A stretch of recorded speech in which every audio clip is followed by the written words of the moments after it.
preparat el porrat de la capital perquè enguany, coincidint amb la capital cultural valenciana, hem dissenyat un porrat pensat en tot tipus de públic, des del públic familiar, com no podia ser d'una altra manera, amb els xiquets, amb actuacions de carrera, amb circa, amb espectacles de malabars, de tot tipus. Però no sols això, sinó que hem volgut fer un porrat pensat especialment en la gent més jove, amb el doble objectiu de fer que tothom vinga a Potries per a divertir-se, per a passar-se-ho d'allò més bé, però sobretot per a unir tradició i joventut. El que volem d'alguna manera amb el Blai Fest és que la gent més jove de tots els racons de la comarca de la Safor, però també de les comarques centrals valencianes, vinguin a gaudir del nostre porrat.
Importa que els miren les bruixes, borratxos de amigues i la botella fa sonar,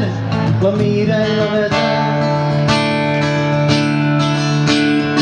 Ella se'l mira de lluny, no vol fer sospitar al seu nòvio que ja no l'estima i